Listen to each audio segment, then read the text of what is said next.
Estamos aí mais um dia numa live ao vivo. O pessoal tá entrando agora, pontualmente às 8 da noite. Tô vendo bastante gente que participou ontem. Isso aí, galera, vamos entrando. Estão me ouvindo bem? Estão me vendo, me ouvindo? Vai me dando feedback aí se tá tudo certo. Hoje, provavelmente, sem cachorro latindo nessa live, tá bom? Vamos dar um tempinho aí pro pessoal entrar. Que bom. Oiê, tudo bom? Que bom, Ananda. Ah, que bom. Isso aí. Obrigada aí pelo feedback. Ó, hoje o tema é extenso, então não vou ficar perdendo muito tempo. O pessoal tá entrando, mas eu já vou começar a falar, tá? Bom, seguinte. é, Hoje é o nosso segundo dia da Semana do Cuidador. Uma semana aí que eu organizei, tá? Pra gente falar com o cuidador do paciente idoso que tem quadro demencial. Então a gente vai dar um enfoque nos quadros de demência mesmo. Mais pra frente a gente fala dos idosos que não têm demência, mas os idosos com demência têm um tratamento, uma forma de lidar diferente. Então a gente tem que focar. Não tô generalizando aqui, eu tô falando de quem tem demência, tá bom? Para quem não acompanhou ontem, quem não me conhece, está entrando hoje, seja muito, muito, muito, muito bem-vindo. Meu nome é Mariana, sou médica geriatra, tá? E percebi na pele mesmo e no consultório a necessidade de falar com vocês que são cuidadores, de vocês que cuidam e lidam com um paciente que tem demência, com um idoso que tem demência. Então fiz a parceria com os influencers dessa área aí, muito legal, um pessoal super bacana, tá? Alguns eu já conhecia, outros eu conheci através do Instagram mesmo, desse meio. Então vai ser muito interessante, certo? A partir de amanhã as lives vão começar a ser conjuntas. Então ontem eu falei quem é o cuidador, sobre a sobrecarga que ele tem. E hoje a gente vai falar sobre o que é demência, os tipos de demência que são mais prevalentes, as características que cada uma tem, tá bom? Essa, sem dúvida, é a pergunta que eu mais recebo aí na caixinha de pergunta. Dúvida, tá? Será que isso pode ser Alzheimer? Será que não é Alzheimer? Qual a diferença de Alzheimer e de demência? Pode ser isso? Pode ser aquilo? É normal ter isso? É normal ter aquilo? Tá bom? Então hoje eu vou falar um pouquinho para vocês sobre isso. A ideia aqui é simplificar a vida de vocês, não é dificultar, tá bom? Então eu vou falar termos bem simples, tentar explicar de uma maneira que todo mundo consiga entender, tá bom? Quem entender um pouquinho aí mais da área, que eu sei que tem bastante gente da saúde que começou a me seguir nesses últimos tempos, tá bom? É isso aí, vamos explicar mesmo nos detalhes para vocês, tá bom? Seguinte, vamos começar. A gente já deu aí uns 5 minutinhos, o pessoal tá entrando ainda, mas vamos lá, vamos começar porque eu quero abrir para pergunta para vocês e não quero ficar falando, só falando, que eu acho que tira a dúvida e a gente aprende muito mais, beleza? Seguinte, o que é demência?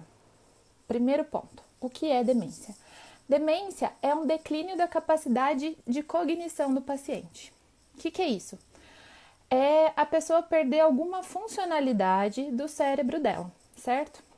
O nosso cérebro, ele tem diversos compartimentos, vamos dizer assim. Cada região do nosso cérebro, ele é responsável por uma função do nosso corpo, certo? Algumas regiões são responsáveis pela nossa memória, outras regiões são responsáveis pelas nossas emoções, regiões responsáveis pelos nossos sentidos, então nossa visão. Outras regiões são responsáveis pela nossa força motora, então a nossa capacidade de executar, de andar, de falar, tá bom? Então, cada parte do nosso cérebro é responsável por uma determinada função. E ele funciona muito bem, obrigada.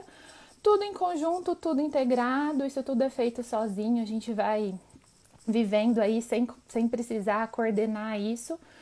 e o nosso cérebro vai muito bem, obrigada. O que é a demência? A demência é quando a pessoa começa a perder alguma função de alguma região desse cérebro, certo? E aí? É só isso, doutora? Não. Para isso, cada demência tem uma característica de começar num quadro relacionado a determinada área do cérebro, tá bom?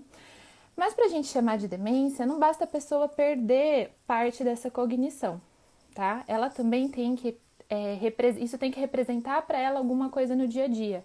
Então, além dela perder parte dessa cognição, ela também tem que perder alguma funcionalidade no dia a dia. Então, aquilo que está acontecendo no cérebro dela tem que repercutir de alguma maneira nas atividades que ela faz no dia a dia, certo?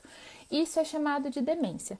Demência é uma doença? Não. Demência é um conjunto de doenças que tem essa característica que eu falei para vocês, tá? Então, primeira coisa que vamos responder. Qual é a diferença de Alzheimer e de demência? Alzheimer é um tipo de demência, entendeu? Então, não é a mesma coisa, ela só se encaixa dentro de um grupo de doenças chamada demência. A gente tem a demência de Alzheimer, a doença de Alzheimer, certo? Vou começar, antes de explicar para vocês sobre cada demência, eu vou falar um pouquinho sobre como esse diagnóstico é feito, tá? Porque isso eu vejo que é uma coisa também que vocês têm bastante dúvida. Ah, eu esqueci isso, minha mãe esqueceu aquilo, é demência? Calma, tá bom? O diagnóstico de demência, ele é um diagnóstico bem complexo. É um diagnóstico que tem que ser construído. Então, não é numa primeira ida, numa primeira vez que você bate o olho num paciente que você consegue dar um diagnóstico de demência, tá bom? Então, o que acontece? Normalmente o paciente chega ou a família chega queixando-se de algum problema de memória ou alguma dificuldade que tem notado, tá? E aí a gente faz uma avaliação clínica. Nessa avaliação clínica, a gente vai ver diversas coisas, tá bom? A gente vai ver essa história completa, quando começou esses sintomas, quanto tempo de sintomas tem, o que veio associado, tá?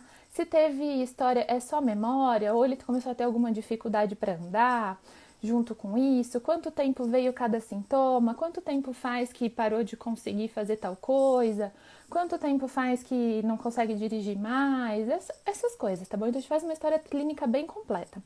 Para isso a gente também precisa saber as medicações que o paciente usa, tem muitas medicações que podem piorar a memória do paciente idoso. Tá? Isso eu não tô falando do idoso muito idoso, não. Tô falando de, às vezes, idosos jovens, idosos com 60 anos tomam algumas determinadas medicações que têm como efeito colateral piorar a memória, tá? Então, com o envelhecimento, a gente começa a ter mais efeito colateral das medicações. Então, algumas medicações podem sim ser a causa da piora da memória, tá? Então, a gente tem que fazer essa investigação. Isso é extremamente importante. Junto com isso, a gente precisa ver se esse paciente não tem alguma outra coisa que possa estar piorando a memória dele. Por exemplo, o que é muito comum hoje em dia, depressão, ansiedade, são doenças que realmente pioram a memória, tá? Pioram a memória de todo mundo, só que nos idosos eles podem repercutir e podem fazer um quadro muito semelhante com uma demência, tá? Que a gente até chama de pseudodemência. Então, às vezes, um idoso depressivo simula muito, essa palavra que eu queria achar. O quadro depressivo simula muito um quadro de demência num paciente idoso. E, na verdade, ele não tá com demência, ele tá depressivo, tá? Outra coisa que a gente precisa avaliar. Esse paciente tem algum problema de tireoide, tem algum problema de glicemia, tem alguma alteração renal que possa estar justificando essa perda de memória. Algumas vitaminas mais baixas, por exemplo, a vitamina B12 e o ácido fólico, podem piorar muito o quadro da memória desse paciente, tá? A gente precisa investigar se esse paciente não tem sífilis, porque sífilis, no seu nível terciário, a gente pode ter a neurosífilis, que a gente fala, e isso deixa a memória ruim, e às vezes a gente não tem nenhum outro sintoma a não ser esse quadro de sífilis. Dependendo da idade do paciente, a gente tem que excluir HIV, então AIDS, que pode também causar algumas outras alterações na memória e, na verdade, não é uma demência, não é nada relacionado com a memória, é sim um HIV que não está sendo tratado, nem diagnosticado, nem nada disso, tá? Então, a gente tem que excluir várias coisas, tá? Outra coisa, a gente, em toda essa clínica que a gente faz do paciente, a gente tem que fazer determinados testes, tá? Por quê? Não é só chegar e falar, eu tô esquecido. Não, a gente precisa saber, esse paciente realmente está esquecido? Em que área da memória dele, da cognição dele, ele está tendo comprometimento? Então, os testes que muita gente já deve ter ouvido falar, ou às vezes já deve ter visto alguém fazer, por exemplo, o Minimenta, o MoCA, são testes para a gente avaliar a cognição desse paciente. Então, de acordo com a escolaridade que esse paciente tem, a gente espera que ele tenha uma determinada pontuação nesse teste. Então, tá vendo que é um diagnóstico que vai sendo construído? Muitas vezes não vai ser na primeira consulta. E aí, frente a tudo isso, você viu o que tem realmente, você tem uma suspeita que tenha um quadro de cognição, tá? A gente lança mão de alguns exames de imagem. Esses exames de imagem, tomografia, ressonância, eles não dão um diagnóstico, tá? Ninguém vai ver abrir o laudo de uma tomografia, de uma ressonância e vai estar escrito doença de Alzheimer. Não, tá? Então, esses exames, eles são usados para quê, tá? Eles são usados para excluir algumas outras coisas. Então, essa pessoa não tem um sangramento, essa pessoa não teve um grande AVC, né? Então não teve um derrame, ou essa pessoa tem um tumor na cabeça, por exemplo, que está comprimindo uma área do cérebro dela e por isso ela está esquecida, por isso ela está tendo dificuldade em alguma área dela, entendeu?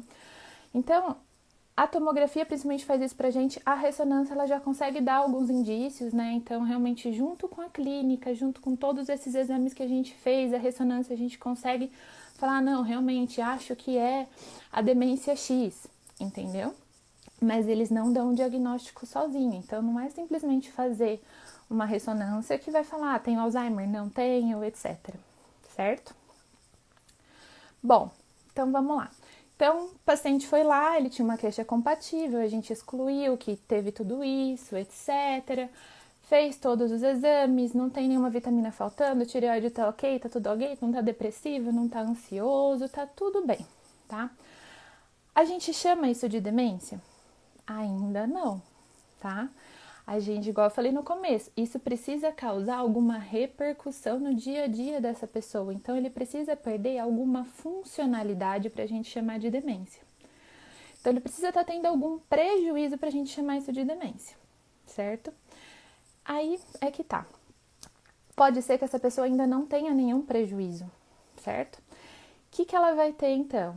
Não é demência ainda, é o que a gente chama de transtorno cognitivo leve, tá? Ou CCL. Isso é um estado que boa parte, assim, quase 50%, acaba convertendo em demência. Então, com o passar do tempo, a pessoa vai perder alguma funcionalidade e aí a gente vai chamar de demência. Algumas pessoas morrem e continuam com o CCL, não converteu para demência, tá? Que a gente chama desse jeito aí. E é isso que acontece. Então, o diagnóstico de demência, ele é construído, tá bom? Agora vamos falar um pouquinho, tô vendo bastante gente perguntar, tá? Sobre os tipos de demência. Então, agora que vocês entenderam mais ou menos como a gente vai construir esse diagnóstico da demência, não é rápido, não é fácil, não é numa primeira consulta, tá? Eu vou falar um pouquinho sobre os tipos de demência, tá bom? Primeiro, vamos falar sobre a doença de Alzheimer, tá? A doença de Alzheimer é o tipo de demência mais frequente, tá? Então, dentre todas as que existem, ela é realmente a mais comum, tá bom? Mas não é sinônimo de demência, tá bom? Então, sendo a mais comum, ela tem algumas características dela também, que as outras não têm, mas isso não é regra, tá? Aqui eu vou tentar simplificar a vida de vocês, porque vocês não são especialistas, vocês não vão fazer o diagnóstico de ninguém, então eu só vou elucidar e tentar esclarecer algumas dúvidas, tá bom? Mas a demência de Alzheimer, quando ela é pura, que a gente fala, quando ela não tem mistura de nenhuma outra demência, normalmente ela apresenta o comprometimento da memória, tá? Então a memória recente é o que dá os primeiros sinais, é o que começa realmente a aparecer os primeiros sintomas. Então é aquela dificuldade realmente de guardar fatos recentes, tá? E a memória do passado acaba sendo relativamente preservada, tá? Principalmente no começo da doença, é um predomínio realmente da memória recente, tá? Porque ela está relacionada com uma disfunção do nosso hipocampo, que é uma parte, um compartimento do nosso cérebro, onde é guardada essa memória mais recente. Porque a gente aprende as coisas, certo? E aí ele fica um tempo armazenado nessa memória recente. Depois de um tempo, algumas dessas coisas, porque a gente não lembra de tudo o que acontece na nossa vida, algumas dessas coisas são guardadas num outro lugar do nosso cérebro, que é onde fica a memória tardia, entendeu? Então, o comprometimento da memória recente, ele fica num lugar do cérebro e a memória tardia no outro. Por isso que um dos primeiros sintomas do Alzheimer é da memória recente, não é da memória como geral, tá bom? Isso acontece no começo da demência, tá? Conforme as demências vão evoluindo, e agora eu volto a falar de todas elas de novo, desse conjunto de doenças, são doenças que a princípio não têm cura, tá? Muitos estudos estão sendo feitos, muitos remédios estão sendo testados, marcadores biológicos, etc. Mas a gente sabe que são doenças que não têm cura, por isso que o diagnóstico tem que ser construído, a gente não precisa ter pressa, tá? O que a gente tem de tratamento hoje não diminui a evolução da doença, não cura a doença, não estaciona a doença, não reverte a doença, não faz nada disso, infelizmente, tá? O que eles fazem? Eles trazem uma relativa melhora dos sintomas por um determinado tempo para alguns pacientes. Tem alguns pacientes que não respondem, tá? Então, infelizmente, a terapêutica que a gente tem para algumas demências, ela é bem limitada, tá? Conforme essas doenças vão evoluindo, elas começam a se parecer muito, tá? Então, o Alzheimer é muito avançado, ele fica muito parecido com uma demência vascular, com uma demência frontotemporal, tá? Porque aí o paciente ele começa a ter comprometimento de várias áreas do cérebro. Então, aquela doença que começou num determinado compartimento, ela vai como se fosse se alastrando pelo cérebro e o paciente começa a ter um comprometimento geral. Então, uma demência na sua fase avançada, ela é muito semelhante entre elas, todas elas. Tanto que, às vezes, quando o paciente chega numa fase muito avançada, se a gente não tem um relato muito fidedigno daquela família, de como tudo começou, o que veio primeiro começou isso, primeiro começou aquilo, tantos anos atrás começou isso, a gente não consegue nem, às vezes, diferenciar qual é o tipo de demência que aquele paciente tem, tá? Bom, saí um pouquinho do foco aí do que eu estava falando do Alzheimer, mas agora eu vou voltar. Então, doença de Alzheimer, ela tem um predomínio principalmente dessa memória recente, certo? A demência de Alzheimer pura, que a gente está falando, normalmente ela tem uma evolução que a gente fala um pouco mais linear. Então, vamos supor que o paciente comece ali com a sua memória, sei lá, 70%, né? A sua função de 70%, ele vai tendo uma queda linear, tá? Até essa doença chegar no seu final e ele ter um comprometimento cerebral quase que global, essa queda ela vai sendo bem gradual. Não é uma coisa que, nossa, de repente piorou muito de uma vez para outra. Normalmente, quando isso acontece, talvez por um quadro de alguma infecção, alguma coisa assim, mas não pela evolução da doença em si, tá bom? Outro tipo de demência, que é também uma das mais comuns, é a demência vascular, tá? Então, eu vi bastante gente falando aí de AVC, essas coisas, tá bom? São doenças diferentes. A demência vascular, ela é caracterizada por, vamos falar, micro AVCs, tá? Então, não é aquele AVC que a gente conhece, que entorta a boca, perde a força de um lado do corpo, de repente a pessoa não enxerga, essas coisas. Isso daí é um macro AVC. Então, é realmente uma área grande do cérebro que não parou de chegar sangue nele ali, ou o vaso que chegava lá sangrou muito e aquele pedaço do cérebro morre, tá? A demência vascular, ela é como se fossem micro-AVCs, que vão acontecendo conforme a vida do paciente, vai como se fosse pipocando, no cérebro, sabe? E aí, quando chega numa determinada quantidade desses micro AVCs, eles começam a ficar numa quantidade grande, a pessoa começa a ter comprometimento daquele lugar do cérebro, que tá cheio de micro AVCs, então ele começa a ter problema naquela área daquele cérebro. Por isso que a demência vascular, a clínica dela ela é muito variada, porque depende muito da onde foi atingido. O que é mais comum é quando a pessoa começar a ter dificuldade em executar as coisas, tá? Então, a pessoa ela começa a ter dificuldade, por exemplo, antes ela escrevia super bem, agora começa a ter dificuldade para escrever. Ela lia muito bem, ela começava a ter dificuldade para ler. Então, ela começa a ter dificuldade em executar tarefas. Ela era muito habilidosa, né? Um trabalho manual impecável, era costureira, etc. E, de repente, ela começa a ter dificuldade em conseguir cortar um pano, essas coisas, tá? Normalmente é assim. A evolução da demência vascular, ela é em degraus. Então, do Alzheimer que a gente falou que é gradual, né, que o paciente vem perdendo sua funcionalidade aos poucos, na demência vascular ela se apresenta em degraus. Então, ela tá ali relativamente estável, de repente surge uma quantidade de AVC numa outra região, o paciente cai. E ele apresenta uma nova dependência, uma nova dificuldade. Se mantém estável por mais um tempo, de repente ele cai de novo. Se mantém estável por mais um tempo, cai de novo. Então é uma evolução em degraus que a gente fala, tá bom? Outra demência muito comum é o que a gente chama de demência mista. O que que é?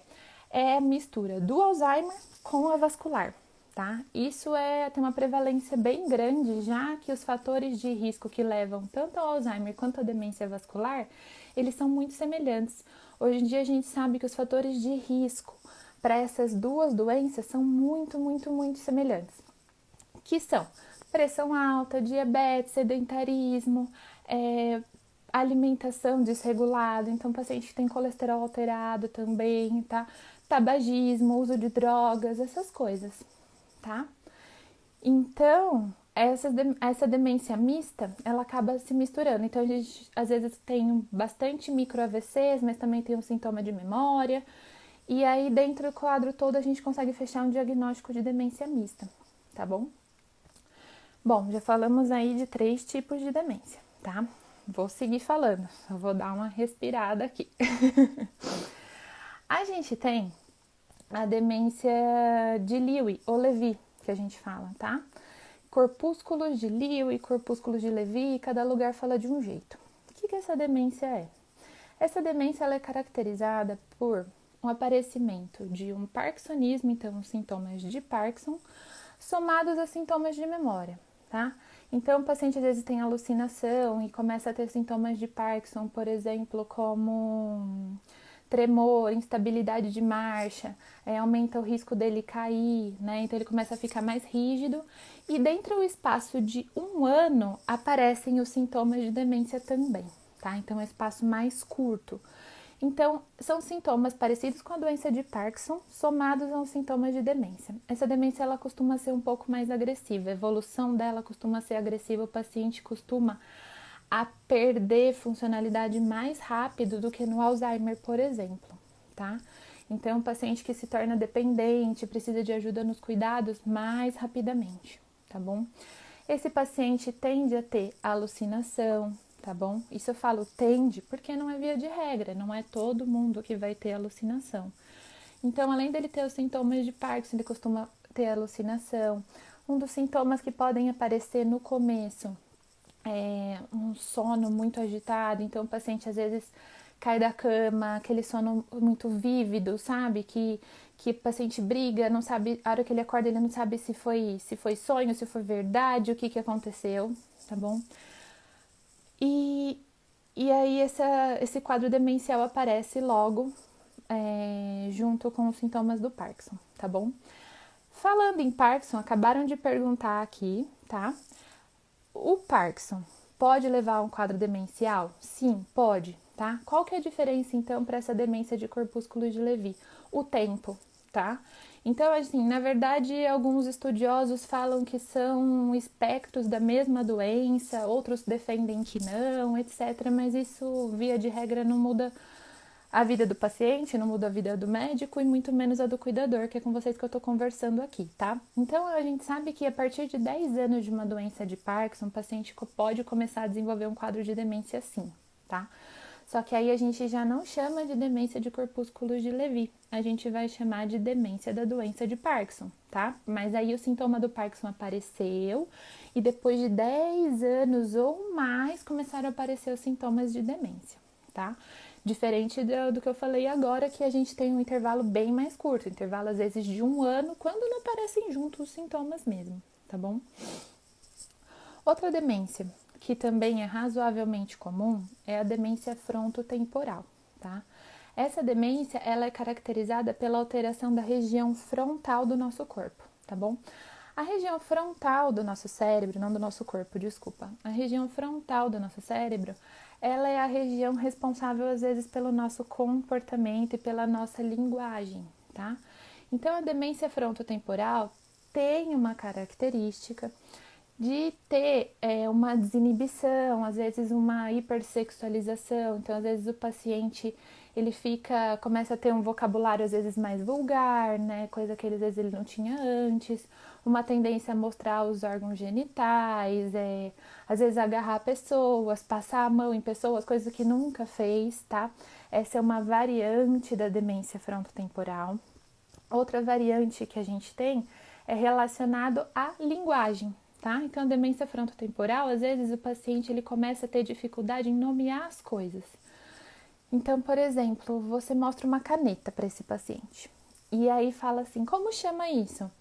Aí ele não consegue falar caneta, mas ele te fala, é aquilo que a gente usa para escrever no papel, tem tinta, é azul, etc. Ele escreve tudo, mas ele não consegue nomear o nome caneta, tá? Essa é outra variante da demência frontotemporal. Outra coisa que pode acontecer na demência frontotemporal, uma terceira variante, é o paciente começar a perder o vocabulário dele, né? Então, assim, vamos supor, vou dar um exemplo. A pessoa tem no vocabulário dela, sei lá, 3.000 palavras que ela sabe falar, certo? E ele começa a perder essas palavras. Então, ele começa a ter um vocabulário cada vez mais reduzido. Ele vai se encaixando ali com aquelas palavras que ele ainda tem no vocabulário, que ele ainda consegue recorrer, mas esse vocabulário vai ficando cada vez mais pobre, tá? Cada vez menor, cada vez mais pobre. Essa é outra variante da demência frontotemporal, tá bom? Essas são as demências mais comuns para a gente conversar, tá? Mas, por exemplo, tem a demência, igual, por exemplo, tem gente que falou, meu marido tem cadazil, pode levar. Tem a doença da vaca louca, pode levar a um quadro demencial, tá? Tem doenças neurodegenerativas, né? Então, Huntington, por exemplo, pode levar a um quadro demencial. Eu vi gente falando aí de síndrome de Down.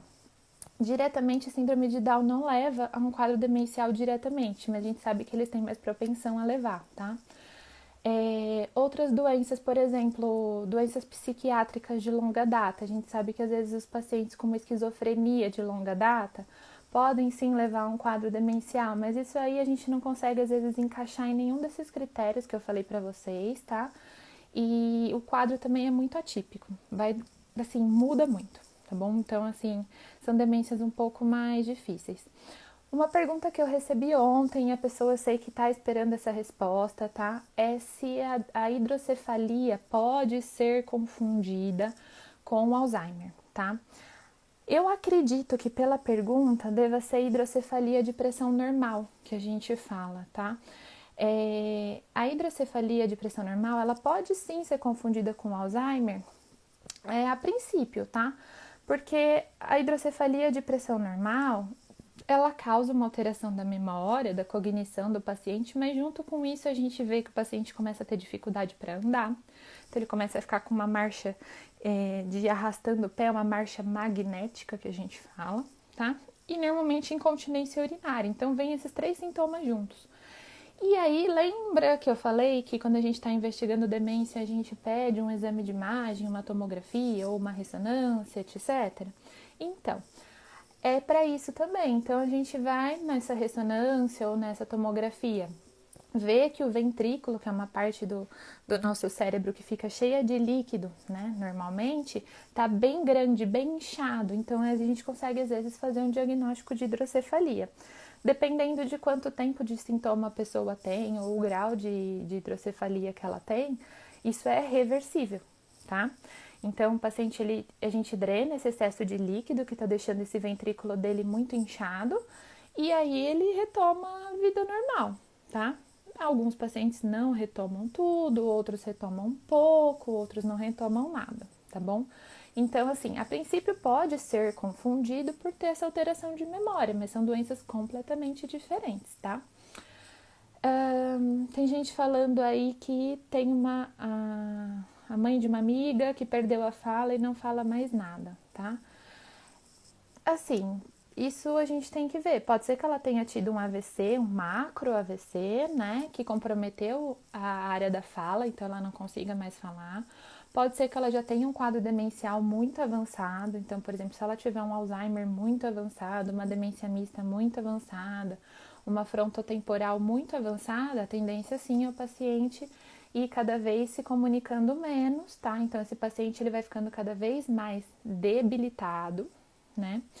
Ele vai ficando cada vez mais dependente. Nas fases avançadas, os pacientes com demência, eles ficam, sim, acamados, eles já não andam mais, eles já não comem mais sozinho, eles já não conseguem fazer mais nada sozinho e eles vão perdendo a capacidade de falar, sim, tá?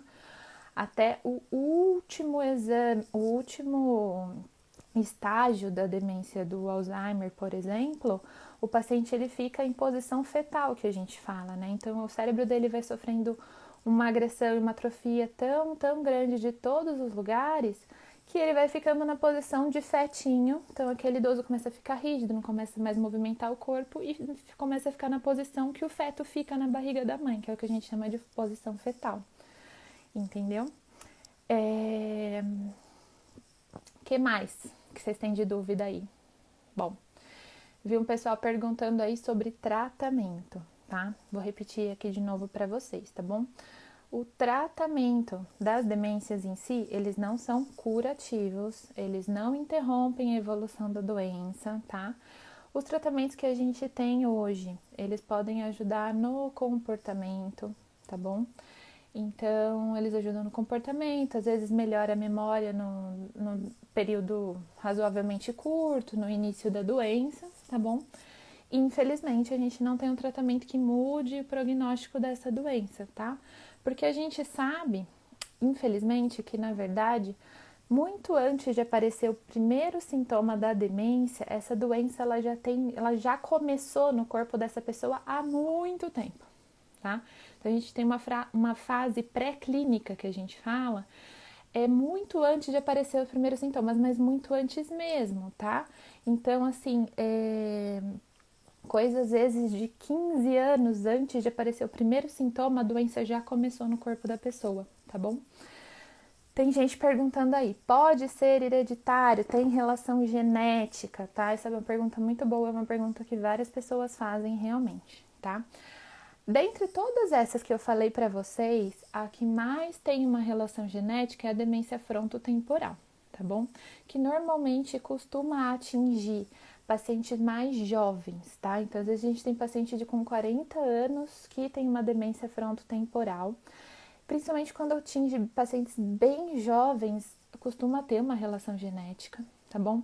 30 anos, Michela, pode ser, tá? Não é o comum, tá? Mas normal, assim, perto dos 40 anos, a demência frontotemporal, tá bom? Mas pode acontecer, tem casos, tá? Eu nunca vi, mas tem casos, tá bom? Outra doença que tem uma relação genética é a demência de Alzheimer, tá? Mas é a demência de Alzheimer que começa cedo, tá? Então, que começa antes dos 65 anos, tá? Aí a gente pode ter uma relação genética.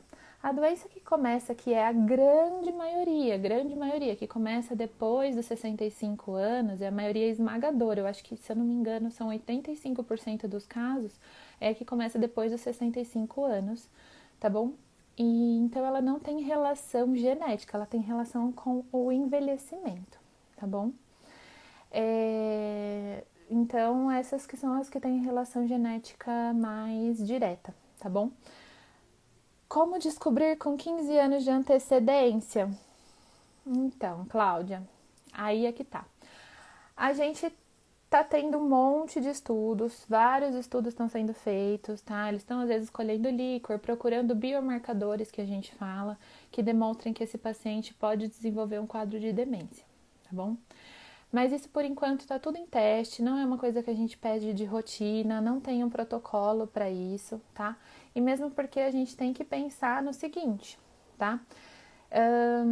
Todo mundo aqui, será que gostaria de saber que vai ter uma doença como o Alzheimer, por exemplo, daqui 15 ou 20 ou 25 ou 30 anos, sendo que a gente não tem nada para fazer? É uma coisa assim bem difícil, né? É bem difícil a gente conseguir entender isso assim. Eu não sei se até que ponto vale a pena a gente saber sobre isso, tá? Mas de qualquer maneira, independente da resposta que seja, se você quiser ou se você não quiser, isso não está sendo feito de praxe, tá? Eu acredito sim que esses testes um dia vão ficar disponíveis para quem quiser descobrir, tá? Mas por enquanto é só via de estudo mesmo, tá bom? Então, grandes universidades do mundo, não falo no Brasil não, tá? É no mundo mesmo isso. Bom, pergunta boa aí, perguntaram sobre canabidiol, tá? Ó, seguinte, vamos lá. O que a gente tem autorizado para tratamento de demência, tá? São 3 drogas anticolinérgicas que a gente fala, tá? Que é donepezila, rivastigmina e galantamina. Essas são as drogas liberadas para o tratamento de demência, tá? Não vou especificar qual que usa, qual que não usa, etc, tá bom? Que acho que isso não é interessante para vocês. Outra droga que a gente usa no tratamento da demência é a memantina, para casos moderados ou graves, tá bom? Ajuda muito no tratamento, tá bom? O canabidiol. O canabidiol também está em estudo, mas ele não é liberado para tratamento de demência. Não é. Quem estiver vendendo ou tomando canabidiol para tratamento está fazendo experimento, tá? A gente não tem nada que comprove. Eu até acho, mas aqui eu tô falando eu acho, tá? Opinião minha, Mariana, que possa sim ter alguma melhora no comportamento, mas ele não é liberado para demência. Eu não prescrevo, eu não acho certo prescrever medicação que não está liberada e fazer experimentos, tá bom? O canabidiol ele é liberado sim para algumas outras coisas, para a demência não, tá? Então ele é liberado para quem tem muita náusea, pós-quimioterapia, essas coisas, epilepsia, então crise convulsiva de difícil controle em crianças ele também é liberado, então houve uma flexibilização dessa medicação, da importação dela, tá bom? Mas falar assim, você é contra? Eu não sou contra, eu só não acho certo, eu não prescrevo, tá bom? A memantina ajuda no que necessariamente? Comportamento, tá?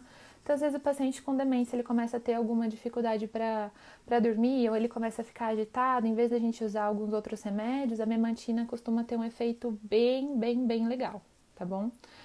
A donepezila. A donepezila é um desses que eu falei para vocês, que é um anticolinesterásico, normalmente é o mais usado mesmo.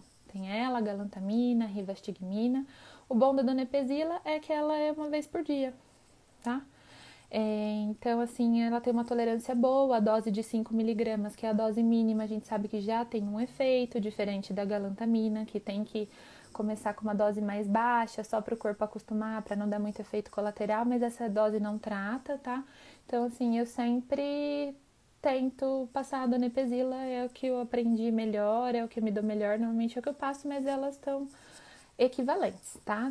São medicações equivalentes, essas 3 que eu falei para vocês. Bom, a galantamina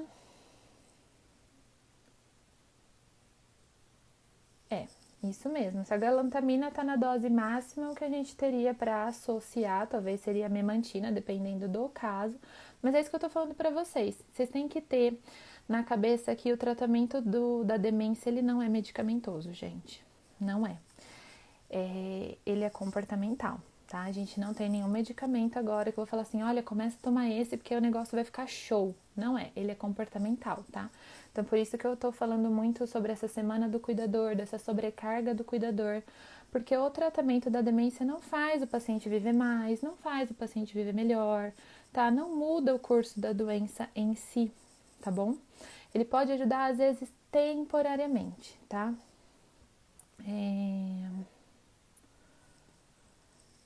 O paciente em estágio avançado, ele tende a ficar mais imóvel, na verdade, né? Viu, Edmar? Ele não quer dizer que ele fique resistente, a tendência é ele ficar mais imóvel, dependendo da fase avançada. Tem paciente que está em fase avançada que anda, tá? Tem paciente que está em fase avançada que está acamado. Então, se for o caso, realmente ele tende a ficar mais rígido, perder essa tônus muscular e movimentação acaba ficando mais difícil. Não quer dizer que ele fique mais resistente, também não quer dizer que talvez ele tenha que parar. Isso precisa ser avaliado, tá bom? Essa fisioterapia, por exemplo. Mais perguntas podem me mandar aí. Eu sei que tem algumas que passaram, quem quiser repetir. A razapina. Razapina é um antidepressivo, tá? A razapina, ela não faz parte do tratamento direto da demência, mas a gente sabe que a depressão, ela tá bem ligada com o quadro de demência. Tanto ela pode simular a demência, quanto eu falei para vocês, né?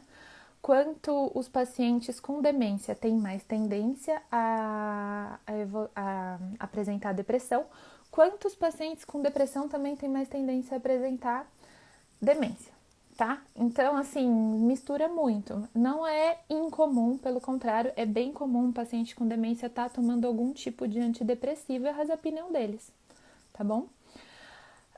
Risperidona. Voltei. Risperidona. Risperidona é um antipsicótico, tá? É usado para quê? É usado, na minha opinião, até demais, tá bom? A risperidona ela é usada para qualquer alteração de comportamento que o paciente com demência tem normalmente.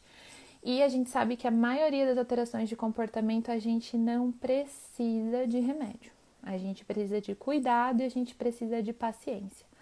A risperidona, como todos os antipsicóticos, podem levar a um quadro de parkinsonismo, tá bom? Que é uns sintomas parecidos com a doença de Parkinson. O paciente começa a ficar rígido, o paciente começa a cair, o paciente começa a ter dificuldade para andar. A quetiapina é um antipsicótico, tá? Semelhante à risperidona, um pouco mais moderno, atípico que a gente fala, mas é também um antipsicótico, tá bom? Não faz parte direta do tratamento da demência, tá?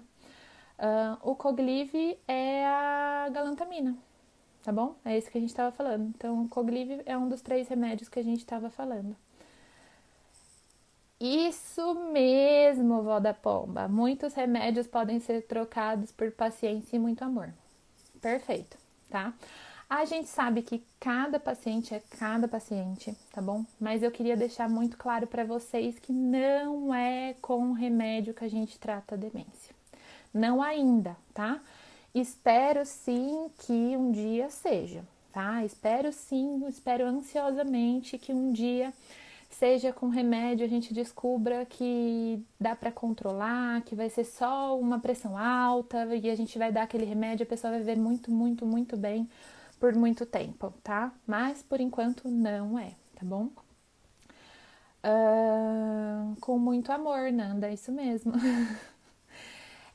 A gente sabe que tem pacientes que são mais difíceis de lidar mesmo, tá? Então, assim, aqui a gente tá falando de paciência, de muito amor, de cuidado, tá? Isso todo mundo deve receber, mas a gente sabe que realmente é mais complicado. Alguns pacientes são bem mais complicados do que outros, tá? Mas tem muitos pacientes que a gente percebe que tá remédio atrás de remédio, acaba tendo uma soma de efeitos colaterais, quando na verdade algumas modificações no ambiente, na lida com esse paciente, trazem um benefício muito melhor, tá? mas muito melhor mesmo. Tem, para vocês terem ideia, tem uma história que é bem famosa na geriatria, tá? Essa história não é minha, não vou roubar ela pra mim, tá? Não vou contar como se tivesse acontecido comigo, porque não aconteceu, mas ela é bem famosa. De um paciente com quadro demencial que dava cerca de 5 ou 6 horas da tarde, a hora que começava a entardecer, ele começava a falar que a morte, começava a ficar desesperado porque achava que a morte tinha vindo pegar ele e que ele ia morrer, que era a hora dele morrer, e ele começava a ficar desesperado, e aí medicamento atrás de medicamento e nada resolvia, e esse paciente ficava desesperado. Até que um geriatra foi na casa dele, mais ou menos nesse horário que ele começava a ficar desesperado, tá? E percebeu que, na verdade, na hora que começava a entardecer, um crucifixo que tinha na porta fazia a sombra de uma cruz no meio da sala, que era onde ele ficava. E ele associava aquela cruz à morte, que a morte tinha vindo buscar ele. Foi remédio que tratou? Não, foi tirar o crucifixo da porta, gente. Entendeu? Por isso que muita gente tá me mandando direct. Ah, mas o que faz isso? O que eu faço isso? Meu pai arranca a roupa. Eu falei, gente, tem que observar se não tem nada incomodando. Será que não tá com coceira? Será que não tá irritado por algum motivo? Será que não tá acontecendo alguma outra coisa? Porque senão a gente fica dando remédio. A maioria desses remédios chumba os pacientes e deixam eles mais prostrados, mais caídos, tá? Isso aumenta muito a chance desse paciente ter uma queda, ter uma fratura de fêmur, se machucar, bater a cabeça, sangrar a cabeça, imagina só, tá? E sem contar os efeitos colaterais, piora o intestino, boa parte desses remédios prendem o intestino, dá boca seca, sabe? Ou deixa o paciente muito apático e ele não consegue fazer atividades do dia a dia. Tem gente falando aí de equipe multidisciplinar. Precisa, gente, precisa.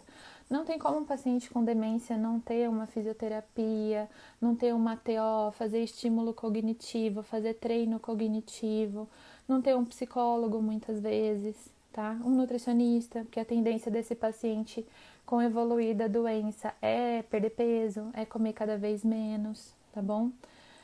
Quem tem Alzheimer pode tomar Rivotril? Pode, todo mundo pode fazer o que quiser, mas o Rivotril não é um medicamento que vai mexer no Alzheimer dele diretamente.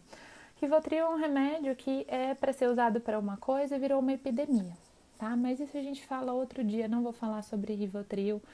Não é uma medicação que... Vocês estão achando que eu odeio remédio, é mentira, tá? Eu passo remédio, eu só acho que a gente tem que ter um olhar diferente e não achar que é só remédio que adianta. Tá? A gente vem tendo uma medicalização das doenças de uma maneira muito grande. Isso não faz bem para ninguém, não é só na demência, tá bom? A gente vem tendo medicalização para tudo. Então, assim, tá com pressão alta? Remédio. Pressão não tá controlando? Remédio. E o exercício físico? E perder peso? E tirar o sal da dieta? Isso ninguém tá querendo fazer, né? Ah, precisa perder peso? Remédio.